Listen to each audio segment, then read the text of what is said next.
Hi Ram. Hi Kavya, how are you? I'm good. నమస్కారం. అరే ఓ అవునా? లేదులే, తప్పలేదు, దండం పెట్టాల్సిందే. ఎందుకంటే అంత అద్భుతంగా ఈ సినిమాలో కనిపించింది అమ్మాయి.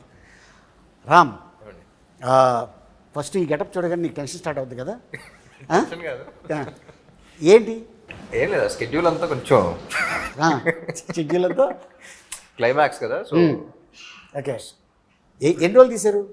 ఇదా 7 days తీసినట్టున్నారు ఓకే. ఈ ఎపిసోడ్ మాత్రం. మొత్తం ఓవరాల్గా ఇంకా ఎక్కువ రోజులు పట్టింది కానీ, బట్ ఈ స్కెడ్యూల్ మాత్రం నవంబర్లో తీసినట్టున్నాం. సో స్కంద సెప్టెంబర్ రిలీజ్ అయింది. సో 2 monthsలో ఈ లుక్లో రావడానికి కొంచెం కష్టపడి, ఓకే. సో అది చూస్తేనే కొంచెం ట్రామా. మర్చిపోతావు.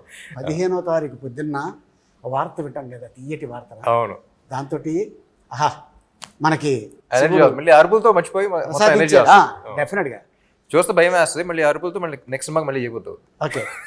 1కి 2కి డిఫరెన్స్ ఏంటి? 1 చేద్దాం అనుకున్నప్పుడు పూరి గారితో ఫస్ట్ అనుకున్నప్పుడు ఒక వైల్డ్ క్యారెక్టర్ ఒకటి చేస్తే బాగుంటుంది అనుకుని స్టార్ట్ చేసిన సినిమా. సో స్మార్ట్ శంకర్ అనేది పుట్టింది అక్కడ. ఓకే. సో పూరి గారు కూడా ఏంటంటే ఆయన సినిమాల్లో ఎక్కువ స్టోరీ అయింది కదా, క్యారెక్టరైజేషన్ మీద వెళ్ళిపోతూ ఉంటాం. ఏ సినిమా ఇప్పుడు పోక్రీ ఇలాంటి వాట్ ఎవర్ ఫిల్మ్ ట్విస్ట్లు అయినా ఉంటాయి కానీ, but by the end of the day he follows the character. So అందుకని పార్ట్ 1లో ఈ క్యారెక్టర్ అనేవాడు పుట్టాడు. ఓకే. పార్ట్ 2లో ఇలాంటి క్యారెక్టర్కి ఒక మంచి స్క్రిప్ట్ బడి ఒక మంచి సిచ్యువేషన్లో చేస్తే ఎలా ఉంటుంది, మాక్సిమం ఎంటర్టైన్మెంట్ ఎలా లాగచ్చు, మాక్సిమం మీద ఎలా ఈయన బాగా ఎలా వాడుకోవచ్చు అనే దాని మీద పార్ట్ 2 స్టార్ట్ చేసాం. నువ్వు అనుకున్నట్టు బాగా వాడారా? బాగా వాడాను అనుకుంటున్నా.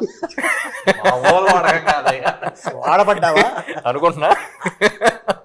काव्य जी, इसमें ना हिंदी मगरता ए, ए, बात करो रे। I'm just waiting. बात करो.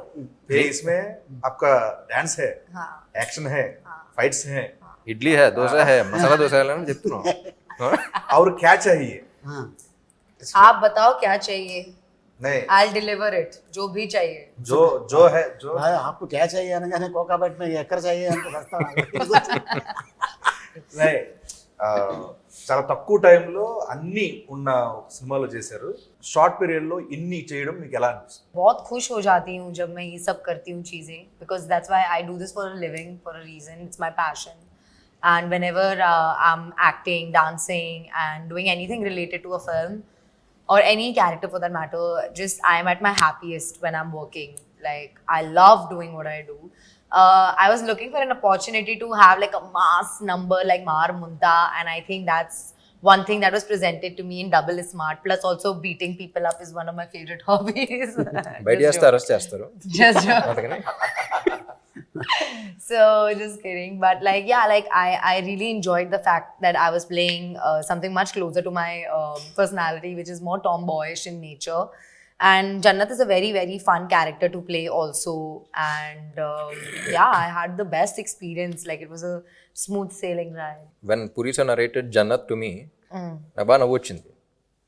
The kind of way she reacted and all of that. Yeah, so yeah. I enjoyed a lot. Like, what was your reaction when he first narrated it? I had a lot of fun listening to the narration. Like, I had a big smile. I think a lot of things that happen around Jannat, like her circumstances, are also really fun to be in. And what I love the most about Jannat, I would say, is she's very innocently smart. Like, she tries to be extra smart, but sometimes, you know, like what will happen is it'll kind of backlash on her and stuff like that. So I think she's a very cute character and very determined and, you know, very righteous as a person. And she wants to do right by everybody and, like, you know, make something of her life. So she's just in that phase. And then she's not easily like convinced by anybody. And now she's like, there is a person who's behind her, XYZ. I can't reveal too much. అదే చూస్తున్నా, మొత్తం చెప్పేస్తున్నా. Yeah, I know. I love it. I love her Definitely did a character. good job and a great fabulous job and double smart. You know, ఇంగ్లీష్కి English subtitles వేయాలి, హిందీకి Hindi sub titles వేయాలి. మనం కూడా మాట్లాడితే నువ్వు తెలుగు ఫిక్స్ అవ్వు. కాదు, ఇప్పుడు దీన్ని ఇంగ్లీష్లో డబ్బింగ్ చేయాలి. హాలీవుడ్ తీసుకెళ్ళి रियल लाइफ में किसी के साथ झगड़ा किया? I'm very vocal about what I'm very, like, I have a very strong opinion, I think, on things. So I think I just voice them, and with like just personality clashes will happen. So I really stick by what I have to say. Okay. KGF లో villain గా super hit Leo విజయ్తో super hit. ఇప్పుడు మళ్ళీ సంజు బాబా మన ఈ సినిమాలో double స్మార్ట్లో is a legend hero, legend actor. వాళ్ళ ఫాదర్ మదరు పెద్ద ఒక హిస్టరీ ఉన్న ఫ్యామిలీ నుంచి వచ్చిన యాక్టర్ తనతో వర్క్ చేయడం నీకు ఎలా అనిపించింది? మీరు చెప్పిన బ్యాగేజ్తో అస్సలు ఉండరండి. So like I always keep saying he's a sweet heart and లైఫ్లో అన్నీ చూస్తారు. సో ఒక రకమైన సెయింట్. బట్ మీరు చెప్పిన బ్యాగేజ్ అసలు ఏమీ లేకుండా ఈజ్ ఎక్స్ట్రీమ్లీ స్వీట్, వెరీ ఏమంటారు అంటే ఒక పాజిటివ్ వైబ్ వస్తూ ఉంటుంది, పాజిటివ్ ఎనర్జీ ఉంటుంది. So and acting wise all that చెప్పక్కర్లేదు, ఈజ్ లెజెండ్ కాబట్టి. So as a person I just love him as a person. తనంటే నేను చాలా సినిమాల్లో చూశాను చెన్నైలో ఉన్నప్పుడు. అండ్ ఎందుకు ఇతన్ని ఇంత ఇబ్బంది పడ్డాడు అనేది సంజు అనే ఒక సినిమా వచ్చింది. అవును, నేను అమెరికాలో ఉన్నప్పుడు ఆ సినిమా రిలీజ్ అయింది. చూద్దాం అసలు ఏంటి అనేది వెళ్ళే థియేటర్కి. నిజంగా భలే బాధ వేసింది సినిమా అంతా అయిపోయిన తర్వాత. అరే పాపం ఇంత మంచి మనిషికి ఇలా జరిగింది ఏంటి. నాకు కూడా అర్థమైందండి యాక్చువల్లీ సినిమాని చూసి ఆయన మీట్ అయిన తర్వాత. కొంతమంది చెడు చేయడం వల్ల ఇబ్బందులు పడతారు, కొంతమంది అతి మంచితనం వల్ల ఇబ్బందులు పడతారు. సో ఐ థింక్ ఆయన మంచితనమే ఆయన చాలా ఇబ్బందులు పెట్టేది నా ఫీలింగ్. ఐ డోంట్ నో కానీ the kind of circumstances is been in, అంటే మొహటం కొద్దీ అంటే అందరూ నమ్మేస్తారు చూసారా. So as a person that's what I felt. So ఇప్పుడు డిస్కషన్ పెట్టలేదు కానీ but that's what I felt as a person. అంటే ఎవరు ఏం చెప్పినా నమ్మేసి మనల్ని కదా అందరూ మంచి వాళ్ళే నమ్ముతారు చూసారా. So that kind of a person. Okay, బాగా ఫస్ట్ స్మార్ట్ శంకర్లో బాగా కష్టపడింది సీన్ కానీ సాంగ్ కానీ ఏదైనా ఉందా? ఏం లేదు, అన్ని చాలా ఈజీగా చేసా. ఈజీ కాదు, కిక్తో చేశాను అన్ని. అంతే. ఇందులో ఈ క్యారెక్టర్ అదే అంటున్నా, minute I get in to this character అసలు వేరే వాళ్ళ సంగతి కాదు కానీ నేను అసలు ఈయన ఎంజాయ్ చేసినట్టు ఎవడో ఎంజాయ్ చేయడు. ఓకే. సో ఆన్ సెట్స్ కానీ అసలు పూరి గారు చెప్తున్నప్పుడు కానీ ఇది కరెక్టా, ఇది తప్ప, నచ్చుద్దా నచ్చదా ఏముండదు. ఓకే, నేను ఎంజాయ్ చేస్తాను మాక్సిమం ఎంజాయ్ చేస్తాను. నేను ఎంజాయ్ చేసిన దాంట్లో మీరు ఎంజాయ్ చేస్తే హ్యాపీ అంతే. ఓకే. ఆ స్లాంగ్ నేర్చుకున్నావా లేకపోతే బై భర్త నీకు వచ్చేసిందా? లేదండి, యాక్చువల్లీ ఇందులో ఫస్ట్ పార్ట్లో కూడా ఏంటంటే ఇది బ్యాక్ స్టోరీ, ఇది అసలు ఎక్కడ ఉన్నాడు ఏంటి ఏం లేదు ఫస్ట్ పార్ట్లో. ఓకే. అసలు ఇది ఎక్కడ ఏంటి, ఎక్కడో పుట్టాడు, ఎవడో పెంచాడు, ఏదో చేసాడు, ఎక్కడెక్కడో తిరిగాడు, కానీ తెలంగాణ హైదరాబాదీ అది ఉంటుంది. సో బేసిక్లీ లొకేషన్లో we had a lot of explain. Dubbing అప్పుడు కూడా హ్యాడ్ తెలంగాణ ఒక అతను ఉన్నాడు, హైదరాబాదీ అతను ఉన్నాడు. కానీ by the end of the day కళ్ళు మూసుకుని వింటే నాకు తెలంగాణ కుర్రాడు వినపడకూడదు, ఇస్మార్ట్ శంకర్ వినపడాలి. Okay. So his flaws are his identity. So కొన్ని ఇది కరెక్ట్ అన్నా సరే if is not sounding like Shankar I wouldn't say it. అది తప్పైనా సరే ఏదో చెప్తా. ఓకే. ఆ తప్పులోనే మనకు వినపడద్ది. ఇప్పుడు కొన్ని ఇప్పుడు చిరంజీవి గారు ఛాలెంజ్ ఉంటుంది, ఛాలెంజ్ అంటారు. అవును. ఇప్పుడు అది ఇంగ్లీష్ పదంలో వినపడదు, అది పదం వెంటనే చిరంజీవి గారు గుర్తొస్తారు, ఆ సినిమా గుర్తొస్తుంది, అది గుర్తొస్తుంది. So every character the flaws are their identity. ఇప్పుడు రియల్ లైఫ్లో కూడా your flaw is your identity. So అలా వాడి ఫ్లాస్ ఏంటి నాకు అనిపిస్తుందా లేదా, do I feel it or not. So I think that was something that people connected with also. ఇప్పుడు కొన్ని మరీ హైదరాబాదీగా మాట్లాడదాం అంటే డిస్కనెక్ట్ అయిపోతాం. నేను ఒక అమ్మతో మాట్లాడే సీన్ అయినా ఉందనుకోండి, అక్కడ ప్రాపర్ హైదరాబాదీ స్లాంగ్ మాట్లాడాలంటే ఎమోషన్ దుబ్బుతారు. సో అప్పుడు కొంచెం తగ్గించి కొంచెం పర్లేదు సైడ్ ట్రాక్ వచ్చి సినిమాటిక్ లిబర్టీ తీసుకుని మామూలుగా మాట్లాడు. ఓకే. అంటే ఇప్పుడు నువ్వు హీరో అయ్యాక చాలామంది ఉంటారు ఫ్యాన్స్. నీ చిన్నప్పుడు నువ్వు ఎవరు ఫ్యాన్? నాకు చిన్నప్పుడు జిమ్ క్యారీ, జాకీ చాన్ ఆ సినిమాలు ఎక్కువ గుర్తు. అండ్ చెన్నైలో పెరిగాను కాబట్టి రజనీకాంత్ గారి సినిమాలు చూసాను. మన టాలీవుడ్లో తెలుగులో అందరం అండి, తెలుగులో ఫిల్మ్ వైజ్ వెళ్తూ ఉండేవాడిని. సో చెన్నైలో పుట్టాను కాబట్టి, చెన్నైలో పెరిగాను కాబట్టి అక్కడ ఇన్ఫ్లుయెన్స్ ఎక్కువ ఉంది. Okay. So I think Telugu ఇండస్ట్రీలో నాకు తెలిసి ఎంతమంది సూపర్ స్టార్స్ ఏ ఇండస్ట్రీలో లేరు, అప్పుడు లేరు ఇప్పుడు లేరు. అవును కదా. So that was I think our industry is genuinely blessed and we have lot of options. And I enjoy almost every one's films. మీ ఇద్దరు మంచి వర్క్ చేశారు దీంట్లో, అద్భుతమైన వర్క్. సో అది డైరెక్టర్ గారు చెప్పడం వల్ల చేశారా లేకపోతే రియల్గానే లోపల నుంచి వచ్చింది? ఐ మీన్ లోపల నుంచి వచ్చింది. నాకు పూరి గారి దగ్గర ఏమి ఇష్టం అంటే, ఇప్పుడు చాలామంది డైరెక్టర్స్తో పనిచేసాను, కొత్త వాళ్ళతో పనిచేశాను, లైక్ బి గోపాల్ గారు లాంటి సీనియర్ డైరెక్టర్స్తో పనిచేశాను. యూనో సుక్కు లాంటి యూనో అప్పుడు సుక్కు వాజ్ అప్కమింగ్ జీనియస్ అని పిలుస్తాను, యూనో అలాంటి అంతా పనిచేశాను. అండ్ అప్పుడే అసలు ఏం తెలియని వాళ్ళతో కూడా పనిచేశాను.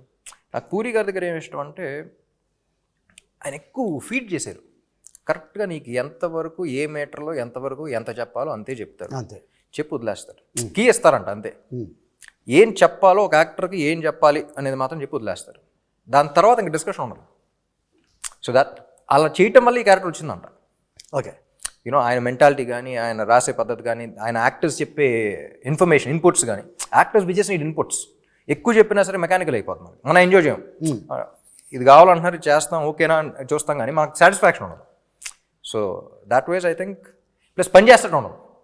మనకి ఇన్పుట్ ఇచ్చారన్న విషయం మనం ఫీల్ అవ్వం, కానీ చెప్పడంతో మనం బాగా చేస్తాం. చాలామంది ఏమనుకుంటారంటే హీరో పెద్ద అయిన తర్వాత డైరెక్ట్గా ఇండస్ట్రీకి వచ్చేసి యాక్ట్ చేసాడు అనుకుంటారు. కానీ చైల్డ్ ఆర్టిస్ట్గా ఒక సినిమాలో యాక్ట్ చేసాడని తెలియదు చాలామందికి. చైల్డ్ ఆర్టిస్ట్ అంటే అది చైల్డ్ ఆర్టిస్ట్ కాదు, అది చైల్డ్ ఏజ్లో చైల్డ్హుడ్లో ఎంత ఉంటుంది అప్పుడు ఏజ్? అప్పుడు అడయాళమని ఒక షార్ట్ ఫిల్మ్ చేశారు. అదే 11 years అప్పుడు. 11 years. మరి చైల్డ్ ఆర్టిస్ట్ స్టార్టింగ్ కానీ ఆ సినిమాలో ఆడి గురించే కదా. Okay. So was like child artist but 11 years అయినా సరే ఒక 16, 17 year old కిడ్ ప్లే చేశారు. ఓకే, చూడటానికి చిన్నప్పటి నుంచే కొంచెం ముదురుగా కనపడతా ఉంటాను. ఇప్పుడు కాదంటావా? అసలు రామ్ ఆ ఒక వ్యక్తి ఉన్నాడు, ఆ వ్యక్తిని చూడాలి అని దేవదాస్ సినిమాకి ఎవరు అప్రోచ్ అయ్యారు? దేవదాస. సో బేసిక్లీ 8 years అప్పుడు అమ్మకి చెప్పా ఇలా హీరో అవుదాం అనుకుంటున్నాను. అప్పుడు బయటపడ్డా, ముందు నుంచి అనుకున్నాను. ఓకే. సో ఫస్ట్ ఇంట్లో వాళ్ళు ఏంటి, ఒక పెద్దంగారు పెద్ద ప్రొడ్యూసర్ ఒక ఇంటర్వ్యూ చేస్తారంటే, పెద్దంగారు ప్రొడ్యూసర్ కాబట్టి హీరో అవ్వాలనుకుంటున్నావు కదా నాన్న అనే మాట అన్నారు. సో దాంతో చిన్న ఇది వచ్చింది, అంటే మన ప్యాషన్ని, నా ఇంట్రెస్ట్ని అలా అంటారని చెప్పేసి అసలు తెలుగు ఇండస్ట్రీలో నేను ఫస్ట్ తమిళ్లో ప్రూవ్ చేసుకొస్తా అని చెప్పేసి తమిళ్లో స్టార్ట్ చేశాను. దాని తర్వాత చౌదరి గారు చూసారు, షార్ట్ ఫిల్మ్కి అవార్డు వచ్చింది. అవన్నీ చూసి అప్పుడు ఆఫర్లు రావడం స్టార్ట్ అయింది. అప్పుడు ఆల్రెడీ తమిళ సినిమా ఏదో చేసి ఒప్పుకుని ఆల్మోస్ట్ చేద్దాం అనుకున్న టైంలో చెన్నై వచ్చి నేను చేస్తానన్నాను కదా అని చెప్పేసి చెన్నై వచ్చి తీసుకొచ్చారు. ఓకే. సో నేనే ప్రొడ్యూస్ చేస్తున్నాను, నేనే డైరెక్ట్ చేస్తున్నాను, తీసుకొచ్చారు. అలా జరిగింది. ఆల్మోస్ట్ 20 years అయిపోయిందా ఇండస్ట్రీకి వచ్చి? 2006లో రిలీజ్ అయింది, అదే ఇంకో 2-3 years పడుతుంది. ఓకే. సో డబుల్ స్మార్ట్లో బాగా ఎంజాయ్ చేసిన సీన్ ఇది? అన్నీ అండి, ఈ క్యారెక్టర్లోకి వెళ్తేనే అసలు ఫుల్ ఎంజాయ్మెంట్ ఉంటుంది. పొద్దున్న లేవగానే ఇవాళ ఎంజాయ్ చేయాల్సిందే. లేవగానే కాదు కానీ సెట్కి వచ్చి ఇది ఉంటుంది చూసారా, వచ్చి కూర్చున్న తర్వాత పూరి గారితో ఒకసారి మాట్లాడి అసలు ఏం సీన్ ఏం చేస్తున్నాను అని నవ్వు చేస్తున్నాను. Okay. So everything about him I enjoy. పైగా కాస్ట్యూమ్ ఆ గెటప్లో వస్తే అన్న ఇంక వేరే అంటే ఇస్మార్ట్ శంకర్ వస్తానంటే ఆ ఇస్మార్ట్ శంకర్ క్యారెక్టర్ అనిపిస్తుంది. ఈ క్యారెక్టర్ ఇంటికి వెళ్ళి మళ్ళీ షూటింగ్ వస్తుంది అన్నట్టు ఉంటుంది, కానీ రామ్ గారు వస్తున్నట్టు ఉండదు అక్కడ. ఆ క్యారెక్టర్ వైబల్ ఉండేది అన్నది. ఓకే. అండ్ మిమ్మల్ని ఒక క్వశ్చన్ అడగాలి. పూరి సార్ మీ కాంబినేషన్లో వచ్చిన క్యారెక్టర్స్, ఆయన క్రియేట్ చేసిన క్యారెక్టర్స్ అసలు బ్లాక్ బస్టర్ మామూలు పేల థియేటర్లో. దానికి సాక్షి నేను ఎంజాయ్ చేసాను థియేటర్లో. అండ్ మళ్ళీ ఆఫ్టర్ లాంగ్ టైం మీ ఇద్దరు కాంబోలు లబాడే అంతా వస్తున్నారు. అసలు లాంగ్వేజ్ ఏంటి, దానికి ఏం పేరు పెడుతున్నారు? నేను చెప్పిన ఇప్పుడు సీక్రెట్ అది. బిల్లా సినిమా చేసాం మలేషియాలో. జనరల్గా మేనేజరు అంటే మామూలుగా మనం సీన్లు అంటూ మేనేజర్ని పెట్టుకుంటాం. అలా కాకుండా ఒక చింపాంజీని మేనేజర్ పెట్టుకుంటే ఎలా ఉంటుంది అనేది క్రియేట్ చేసి సరదాగా ప్రభాస్ వీళ్ళందరూ కూర్చొని చేసి చూపించారు. 1.5 గంట సేపు కింద పడి నవ్వుతూనే ఉన్నాడు. జోక్ చెప్పేసి వెళ్ళిపోయాను, మేము రూమ్కి వెళ్ళిపోయాం, ఫోన్ ఆన్ చేసి పెట్టేస్తే నవ్వుతూనే ఉన్నాడు. అది పూరి భయ్యకి చెప్పా, భయ్యా ఇలాగ అనుకున్నాం అంటే, భయ్యా భలే ఉంది ట్రాక్, ఇది ఎప్పుడైనా పెడదాం అని. సడన్గా ఫోన్, భయ్యా దాన్ని తీసుకొస్తాను అమెరికా నుంచి అన్నాడు. ఎవరిని అన్న? అది అమెజాన్ ఫారెస్ట్ నుంచి దాన్ని తీసుకొస్తాను ఆ క్యారెక్టర్ నేను. అవునా అన్న. దానికి గెటప్ వెళ్ళగానే చూడగానే అసలు నేను షాకు. అక్కడ మన తెలుగు డైలాగ్ చెప్తుంటే ఉన్న జూనియర్ ఆర్టిస్టులు అందరూ వాళ్ళకి అర్థం కాకపోయినా ప్రతి షాట్కి క్లాప్ కొట్టేస్తున్నారు లొకేషన్లో. సో అప్పుడు పూరి జగన్ గారు ఎస్ ఈ ట్రాక్ ఇది పెట్టాలి, మనం చెయ్యాలి అని తనే అక్కడ లాంగ్వేజ్ రాసి అవన్నీ నాకు చెప్పడం జరిగింది. నాకు చాలాసేపు నోరు తిరగలేదు. కానీ మీరు న్యాచురల్గా మాడినట్టే ఉంది. దానికి ఎంక్వైరీ చేస్తే చాలా గొప్ప గొప్ప వర్డ్స్ బయట పడతాయి అన్నది. చాలా పుట్టిన క్యారెక్టర్ ఇది. కానీ విన్నా లొకేషన్లో అసలు బీభత్సంగా ఎంజాయ్ చేశారు అందరూ. అవును, చాలా బాగా ఎంజాయ్ చేశారు. కానీ అదే అసలు సినిమాకి సంబంధం లేకుండా ఇప్పుడు ఇడియట్లో కూడా బైక్ ఉంటుంది బీదర్ది, సూపర్లో ఏంటి లైట్ డిటెక్టర్ది ఆ ట్రాక్ మొత్తం ఈడియట్లో ట్రాక్ మొత్తం ఎంతసేపులో షూటింగ్ చేసి ఉంటాం. 1 డే విన్నా లాస్ట్ వన్ డే కాదు, హాఫ్ డే. హాఫ్ డే వర్షం పడుతూనే ఉంది, హెవీ రైన్. ఒక రాయి కింద ఇద్దరు కూర్చొని కాఫీ తాగుతున్నారు, జీవ గారు పూరి గారు. తాగుతుంటే వెళ్ళాం, భయ్యా టిఫిన్ చేసి వెళ్ళిపోదాం, వర్షం పడుతుంది అన్నారు. లేదు భోజనాలు కూడా చెప్పారు, భోజనాలు వస్తున్నాయి అన్నారు. భోజనాలు చేసి వెళ్ళిపోదాం అన్నారు. వర్షం ఆగింది 10:30కి. 3 అవర్స్లో మొత్తం సీన్ 4 o'clockకి ప్యాకప్. ఆయన సినిమానే 3 days లో రాస్తాడు షూటింగ్ అంతా. ఎందుకు రాజమౌళి గారు చెప్పారు కదా, అద్భుతం. జస్ట్ ఒక 2 నెలల్లో సినిమా తీసేస్తాడు పూరి జగన్ అని. నేను లైవ్గా చూసాను గష్మాట్ శంకర్. అవును, 7 రోజులు ఊరికే సరదాగా కూర్చున్నాం. లాస్ట్ 3 days లో వచ్చింది అంత సినిమా. అంతే. అది ఏం రాశారో అదే తీసాం. అంటే ఆయన స్టైల్ ఎలా ఉంటుందంటే కట్టే కొట్టే తెచ్చే. అంతే. కానీ చాలా మంది ఆర్టిస్టులు ఆయన దాంట్లో మాలాంటి ఆర్టిస్టులు ఎవరైతే సపోర్టింగ్ క్యారెక్టర్ చేస్తారో దాంట్లో మా అందరికీ కొన్ని సినిమాలు చేస్తే ఇది ఎడిటింగ్లో పోద్దేమో, ఇది ఉంటుందో ఉండదు భయం ఉంటుంది. బట్ ఈయన డైరెక్షన్లో మాత్రం ఆ ఓ అనే ఓడు కూడా ఎక్కడ పోకుండా అది రాసేటప్పుడే ఎడిటింగ్లో పోతాయి. ఎడిటింగ్లో పోయిన తర్వాత తెస్తాను నేను. మేము అది ఇది అవ్వకుండా డిసప్పాయింట్ అవ్వకుండా. శర్మ గారి గురించి, మణి శర్మ గారి గురించి ఒక మాట చెప్పాలంటే ఏం చెప్తావు? ఒక్క మాట చెప్పలేమండి. మణి శర్మ గారు అగైన్ హిజ్ లెజెండ్. ఆయన ఇచ్చిన వేరియేషన్స్ కానీ ఆయన చేసిన సాంగ్స్ కానీ ఎప్పుడు చెప్తా ఉంటారు. పూరి గారు కూడా చెప్తా ఉంటారు. నాకు తమిళ్లో ఇదివరకు చిన్నప్పుడు సెల్వరాఘవన్ అండ్ యువన్ శంకర్ రాజా కాంబినేషన్ అసలు అందరం పడి చచ్చిపోయేవాడు. అలా తెలుగులో పూరి గారు మణి గారు కాంబినేషన్ అంటే అసలు బాగా ఇష్టం అనమాట. సో ఇస్మార్ట్ శంకర్ అనుకున్నప్పుడు కూడా అసలు ఆ కాంబినేషన్ మీద ఫుల్ అనుకున్నాం. ఇప్పుడు కూడా మళ్ళీ ఆయన దిగితేనే కరెక్ట్ అని చెప్పేసి మ్యూజిక్ సెట్టింగ్స్ అప్పుడు కూడా ఎవరికి సరదాగా ఆయనతో వెళ్ళినప్పుడు పూరి గారితో చాలా సింపుల్గా ఉంటుంది. అంటే పని చేసినట్టు ఉంటుంది. మనకి యాక్టర్స్కి ఎలా ఉంటుందో అటు కూర్చుని ఏదో కాఫీ తాగుతూ సరదాగా మాడుకుని వెళ్ళిపోయినట్టు ఉంటుంది. మ్యూజిక్ సెట్టింగ్ అయిపోయింది. అంటే ఒక సాంగ్ కాన్సెప్ట్ గురించి చెప్పడం కానీ సో చాలా ఈజీగా ఉంటుంది. ఆయన చెప్పటం, ఈయన గ్రాస్ప్ చేయటం. I think this is their 6th film together or something. So I enjoyed the working process also. అసలు ఈయన ఏం చెప్తున్నారు, ఆయన ఏం చేస్తున్నారు, అసలు వెరీ స్మూత్. అండ్ సాంగ్స్ గురించి చెప్పక్కర్లేదు కదా అసలు. काव्या, कैसा लगा पूरी जगन्नाथ से पहली बार काम किया और राम के साथ काम करने में कैसा मजा लगा आपको? Amazing. It was very smooth, very easy going, and like it just feels like the entire movie got wrapped in like one night or one day or something, because it went by so quickly. When you're enjoying the process, usually when the time goes by quickly. So I had a lot of fun, and just like off set, on set, Puri sir, like to work with Puri sir as an actress here in the Tollywood industry in itself is a very big deal. So I'm very, very blessed to have had this opportunity, and like to get to know Puri sir and Shami ma'am and Ram. Like it has been nothing short of a blessing. Like I enjoyed the process thoroughly. Like there's not one day that I can go back to and think, oh, that day was not good, or that day I had so much trouble. Like anything, like even when on Mar Munta song, the first day my health was really bad.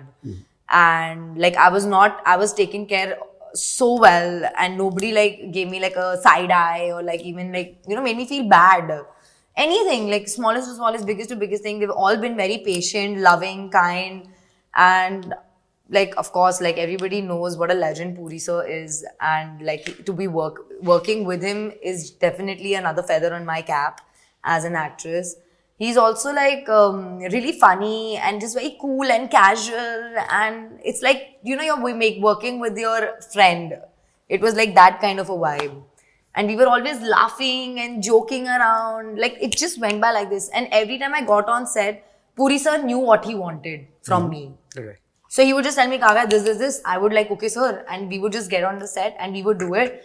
And if he needed some tweaking or something, he would come and he would tell me. Otherwise, usually he would be satisfied with whatever I was giving. So like that, like there was a lot of openness. I had a lot of space to act and do and explore Jannat. And yeah, like it was just like one of the best times. Like I think this is by far my best working experience in any industry that I've worked with. Like I'm very upset that this movie shoot is over, honestly. Like that is my, and I reminisce of some events. Even my co-stars, everybody, you know, I didn't have the opportunity to work with you, sir, unfortunately. But even with like Sanjay sir, whatever scenes that I had, or with Bani or Temple, yes, Vamsi Garu, yeah, everybody, like I had so much fun. Like there's not one moment I regret or I'm upset about. So yeah, and with Ram, it was అంతే. too good. Like hats off to be such an awesome co-star. Really, like genuinely. With whether it was like acting or life, I really appreciate the view he has, the perspective he has, the person he is, and like yeah, I'm very grateful that he's in my life and I know him so closely. So yeah, Okay. definitely. So మన producer Charmi cover గారు Yeah. ఏం చెప్తావు? Punjabi My woman, she's my first woman. Kavya అన్న వెంటనే అసలు పంజాబీ మాదే అయ్యో ఆ, Yeah, I'm a Punjabi. You? He Makkan, the same. Huh? West Godavari Punjab west Godavari Punjabi. Okay. Charmi నేను ముద్దుగా బాస్ లేడీ అని పిలుస్తా ఉన్నా. Yeah. ఎస్. స్క్రిప్ట్ అనుకున్న తర్వాత విలన్ ఎవరో అనుకున్నప్పుడు అందరం యునానిమస్ సంజయ్ దత్ గారే బాగుంటారు అనుకున్నాం. ఆయన అప్పటికే డేట్స్ లో 7 సినిమాలు సైన్ చేశారు ఆయన. ఆల్రెడీ హిట్స్ కేజీఎఫ్ అయినా అయిపోయినాయి. సో ఇంకా డేట్స్ ఇంపాసిబుల్ అంటే ఏమైనా కావాలి అనుకుంటే వదలదు. తీసుకెళ్ళిపోయాను పూరి గారిని దుబాయ్ తీసుకెళ్ళిపోయి వాడు కూర్చొని నరేషన్ ఇచ్చేసి ఆయన వేరే సినిమా ఏదో అంటే దానికి ఫోన్ చేసి ఈ స్క్రిప్ట్ విని ఫోన్ చేసి అది క్యాన్సిల్ చేసి దాని డేట్ దీనికి ఇచ్చారు. గ్రేట్. సో అలా if she wants something for the film she'll go get it done. కథ మీద she's go getter. Okay. So she's go getter and she's fighter. Super. Scene నువ్వు ఫస్ట్ దాంట్లో చేసావు కదా, అందులో ఉంటది ఎవడో డిప్పులో చిప్ అన్నా డిప్లో చిప్పు పెట్టిర్రు అన్న. దాంట్లో సింగిల్ చిప్, దీంట్లో డబుల్ చిప్ ఏమైనా పెట్టారా? లేదు ఇది కూడా చిప్పే. కొంచెం పెద్దదా? లేదు double size already readymade. Shinde గారు కూడా డైలాగ్ అంటారు ఒరే అడుగు ఇదేంటి అది బ్రెయిన్ మనిషి అనుకున్నారు యూఎస్బి బోర్డు అనుకున్నారు ఎవరు పడుతుంది. మంచిది, చాలా మంచిది కదా. ఓకే. సో ఆ కాన్సెప్ట్ని వాడుకున్నప్పుడు సీక్వెల్ అన్న వెంటనే అది ఉండాలి కానీ అదే ఉండకూడదు. ఓకే. ఏదన్నా అంతేగా, అది అవసరం. అది ఉండాలి కానీ అదే ఉండకూడదు. ఇప్పుడు మిషన్ ఇంపాసిబుల్ తీసుకున్న, ఇప్పుడు జేమ్స్ బాండ్ సిరీస్ తీసుకున్న, అసలు హాలీవుడ్ నుంచి టాలీవుడ్ దాకా ఎనీ ఫిల్మ్ సీక్వెల్ అన్న వెంటనే అది ఉండాలి కానీ అదే ఉండకూడదు. ఓకే. సో అలా ఏం చేద్దాం అనుకుని డిజైన్ చేసిన స్క్రిప్ట్ అలాగే రాశారు. సూపర్. కానీ ఇప్పుడు ఇలాంటి సినిమా వాళ్ళకి చాలా అవసరం థియేటర్లో. ఈలలేస్తూ గోల చేస్తూ చూడాల్సిన సినిమా. అంటే నేను కూడా ఎప్పుడు వెళ్ళాలా థియేటర్కి అని నాకైతే అనిపించింది నేను టీజర్ చూడగానే. అదే నాకైతే డెఫినెట్గా. So all the best Ram. Thank you. Kavya all the best. All the best. So to all us of us. All of us. All of us collective. Seenu మీకు all కూడా the all the best. Best. Anantha మీకు కూడా గజాల పరదా.